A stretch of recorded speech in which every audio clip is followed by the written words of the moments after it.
title, In Her Eyes.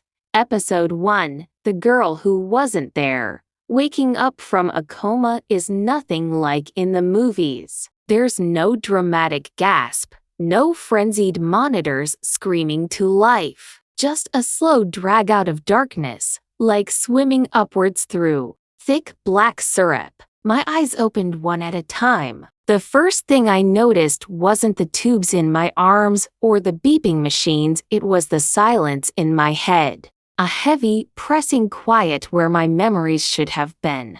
I blinked against the sterile lights. Everything smelled of bleach and plastic, as if someone had tried to scrub the trauma out of the air. A nurse was standing at the foot of my bed, clipboard in hand, her eyes widening when she saw I was awake. I wanted to ask where I was, what happened, why my chest hurt every time I breathed, but all that came out was a garbled rasp. She called for the doctor, then turned back to me with a smile that didn't quite reach her eyes. "You're awake, Daman. You've been in a coma for 8 weeks. 8 weeks." Just like that, 2 months of my life had vanished into some black hole in my brain. The doctor came in, gray-haired and brisk, and explained that I'd been in a car crash, head trauma, broken ribs, dislocated shoulder, fractured spine, but not badly enough to leave me paralyzed. I listened as if he were talking about someone else. Then I asked the only question that made sense. Was there someone with me? A girl? He glanced at the nurse. There was a pause, like they were choosing their words. "Yes," he said finally. "There was a girl, but she wasn't here when help arrived. Witnesses said they saw someone run from the scene before the police got there. The ambulance found only you." A name bubbled up from somewhere deep and unreachable. Shreyasi. The doctor looked down at his chart. That name wasn't on any reports. "Are you sure?" "No, not sure. Not about anything. Except for the image. Burned into the inside of my skull, the curve of her jaw in moonlight, those impossible eyes like storm clouds, and the way she said my name like it meant something. And yet, I couldn't remember her face fully. Just fragments. Dreams I'd had during the coma, maybe. But they felt more real than this plastic room. I spent the next few weeks in a fog of physical therapy and medication. My legs were stiff, my left arm hung like a dead weight. They put me through memory tests, trying to gauge the damage. But I didn't care about that. I wanted to know who the hell Shreyasi was. Back in my flat, if you could call that showbox. With dust-covered shelves and a dead houseplant a flat, I began writing. It started as a way to make sense of the dreams. Every night, fragments would surface, laughter in the rain, cigarette smoke curling between her fingers, a whisper in the dark, "Don't forget me." I wrote them down, at first in a battered notebook. Then I started a blog. It didn't take long before strangers started reading it. The blog was called Fragments of Shreyasi. People found something in those dreamlike pieces, maybe romance, maybe obsession, maybe just a car crash curiosity they couldn't look away from. I didn't care. Writing made her real again. It was the only thing that did. Then came the email. A publishing house, London-based, said they'd been following the blog for months. They thought it had potential. Wanted me to turn it into a novel, money on the table, a book tour if it sold well. My gut said no, I was writing for her, not for them. But money talks, and being broke with a half-functioning spine wasn't exactly romantic. I signed the contract. They wanted changes. Of course, they did. Make her less enigmatic, more relatable. Can she have a pet? Maybe a dog? They didn't understand her. They wanted to sand down her edges until she was some quirky indie girl with a tragic past. But I agreed. I needed the money. I told myself I'd still keep her essence alive. I was wrong.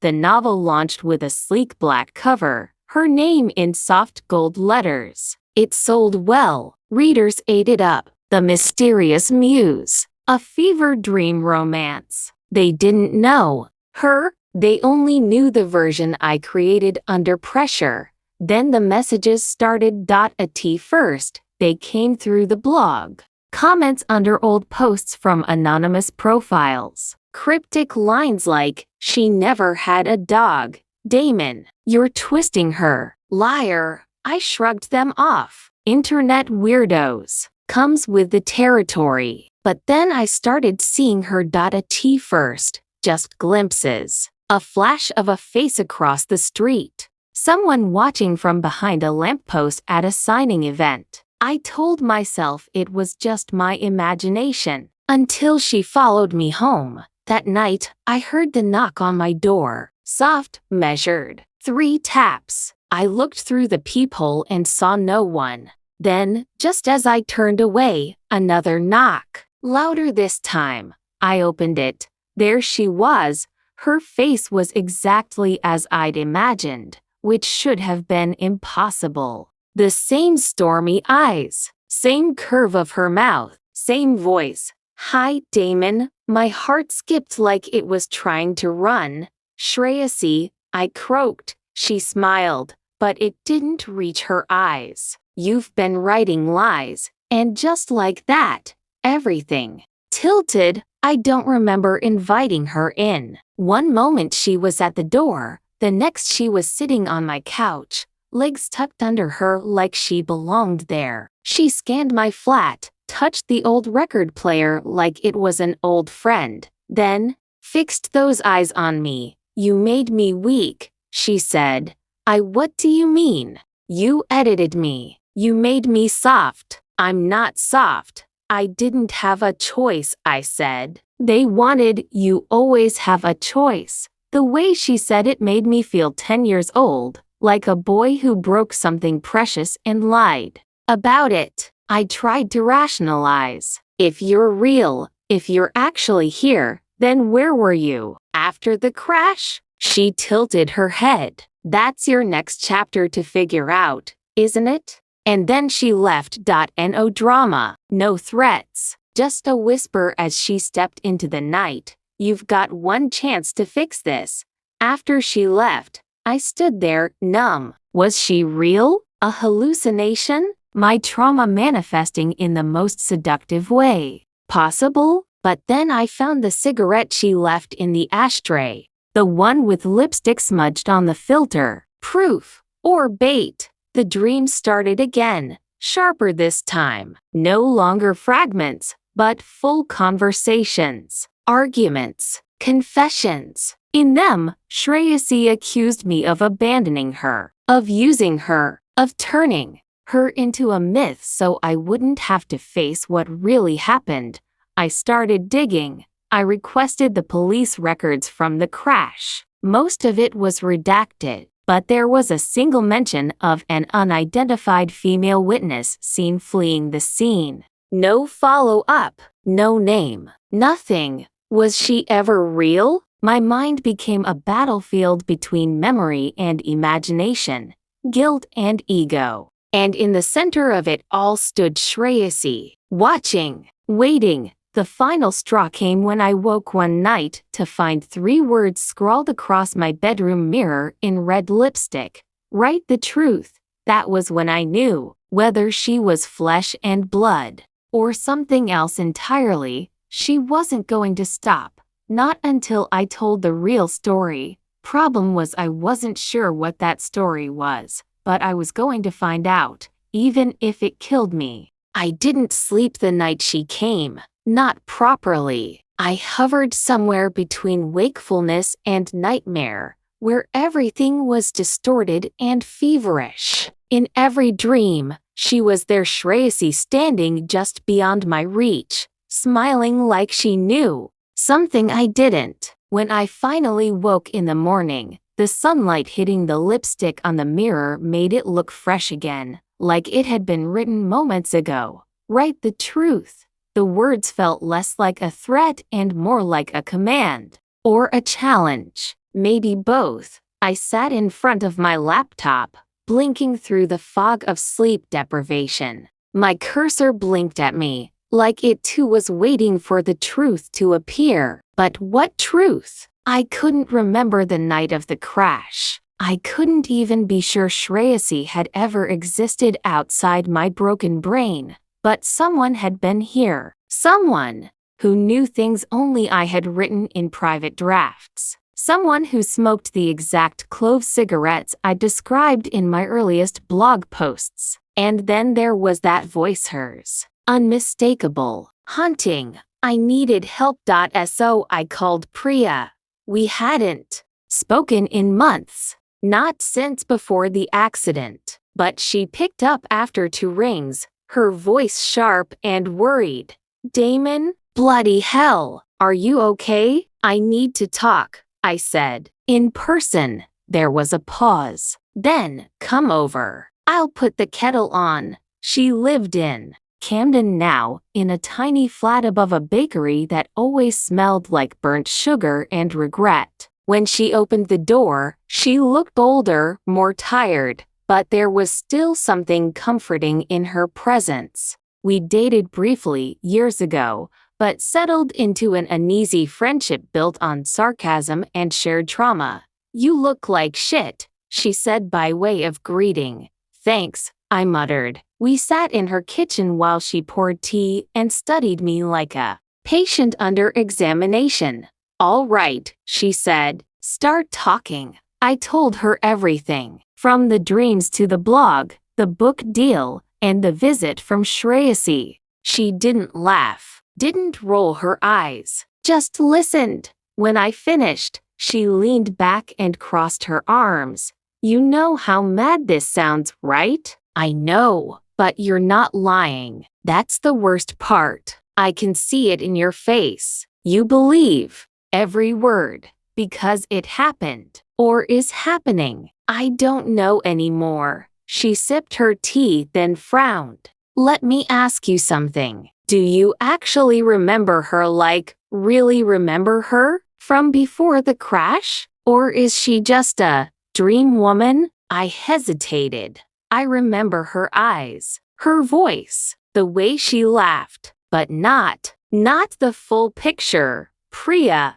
leaned forward. What if your mind created her? Trauma does weird things, Daman. It rewrites memories, fills gaps with fantasy. You almost died. It's not insane to think your brain invented someone to latch onto, but the lipstick, the cigarette, the message on the mirror could be someone messing with you. You're not exactly low profile these days. That blog of yours is practically cult status. Maybe you attracted a fan, a dangerous one. The idea chilled me. So what do I do? She stared at me for a long time. You find out who she really is, or was. Start from the crash. Talk to the police. Read the reports. Find the driver. There wasn't another driver, just me and her. Then figure out how you both got there, where you were before, who saw you that night. Something real,